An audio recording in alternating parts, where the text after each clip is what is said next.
Hi everyone, it's Michael Brook from Rapid Couples Counselling. I just thought I'd record a video today for everyone who's experiencing dissatisfaction in their relationship, which for my clients pretty much is universal because they wouldn't be coming to see me if that wasn't them. So what I'm going to be talking about is how dissatisfaction works in a relationship and what people tend to get dissatisfied about. I'm going to talk about the 5 fundamental needs people have in a relationship. I'm briefly going to be talking about how people's 5 fundamental needs relates to the threshold pattern. If you haven't seen my threshold pattern video, it's posted in the link above. And also, what are the solutions to getting people's needs met in a relationship? So, from what I can see, human beings have 5 fundamental needs in a relationship. They have a need for attention and connection. They have a need for emotional intimacy. They have a need to feel desired and desirable. They have a need for sexual intimacy and good quality sex.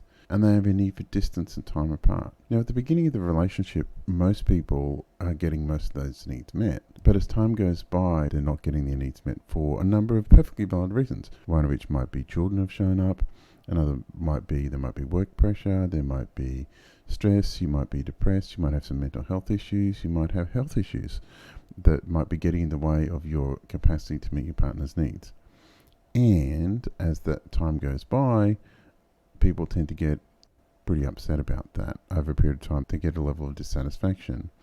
And what tends to happen then is, and appears to me to be a universal human thing, when my needs aren't being met in a relationship, and over time, I stop trying to meet yours. So if my needs aren't being met, I'm not going to meet yours, and I'm not going to bend over backwards to meet yours. And that tends to be a universal human pattern. Now, the problem with that is that the relationship ends up becoming a mutual deprivation pact. And over a period of time, you get increasing dissatisfaction in a relationship, not decreasing dissatisfaction. Now, getting back to the threshold pattern, how this works is at the beginning of the relationship, your 5 fundamental needs of time and attention, emotional intimacy, physical intimacy, distance, and to feel desired and desirable. Over a period of time, at the beginning of the relationship, you're working really, really hard to make sure your needs are met from each other. But as time goes by, that decreases. And so as you go through the appreciation stage, the habituation stage, normally in the expectation phase, that's when this really starts kicking in, because people normally around the 4 to 5 year mark is when people look and go, hang on, where's the guy that turned up with roses and flowers all the time and who would sit up and talk about everything, and where's he showing up? And the guy goes, well, where's that, sexy minx that would initiate sex with me all the time, and where's she gone? She hasn't shown up in a relation for a period of time. And so when your needs aren't being met and the person, as they showed up at the beginning, isn't showing up, then resentment starts to increase. And if those changes aren't made, well, then you tend to get to the point where, normally around the 6 and 9 year mark, where couples go into threshold where both people's needs aren't being met, the mutual deprivation pact is well and truly set up. People often will use their phones as a way of avoiding their partner, and then you get to a point where one or both people are saying, should I stay or should I go, because none of my needs are being met right now. Now, this is what tends to happen, at least for the clients who end up getting into a relationship crisis between the 6 to 10 year mark, which is most of my clients. Now, this is the solution. The solution to this is, firstly, the mutual deprivation pact has to stop.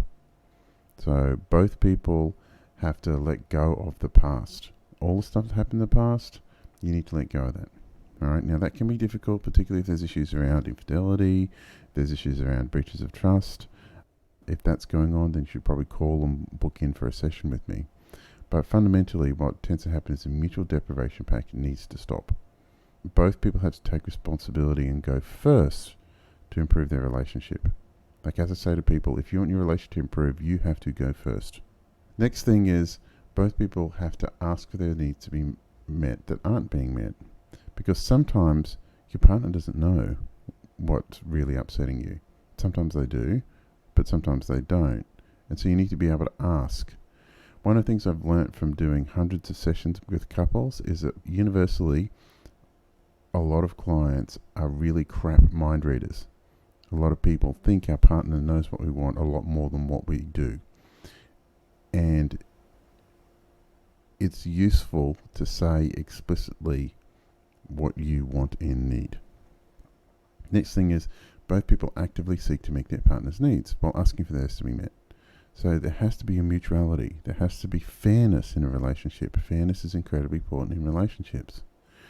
And final thing is both people need to make the relationship a higher priority. So what tends to happen, and the mutual deprivation pact tends to create an environment where one person or both people go, well, my needs aren't being met in this relationship. I'm going to go and do something where I'm going to get some satisfaction. Whether it's sport, whether it's hobbies, whether it's looking at your phone, whether it's playing with the kids. A lot of people will, if their needs aren't being met in their relationship, they will seek to get some kind of satisfaction somewhere else, and because they know that's guaranteed that they're going to enjoy themselves.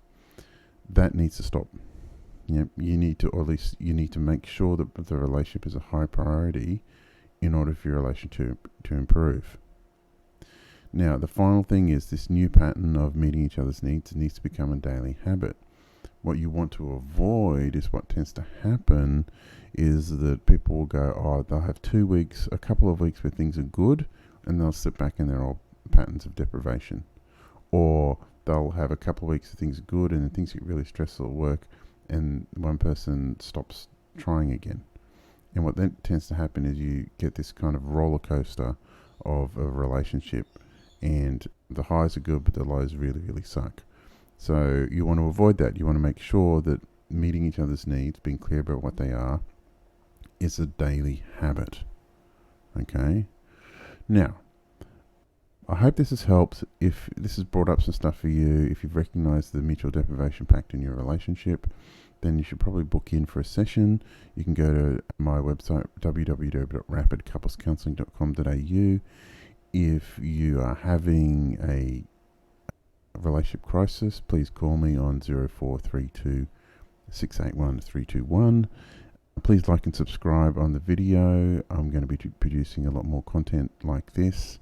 So please like and subscribe, and I look forward to seeing you and hearing from your comments.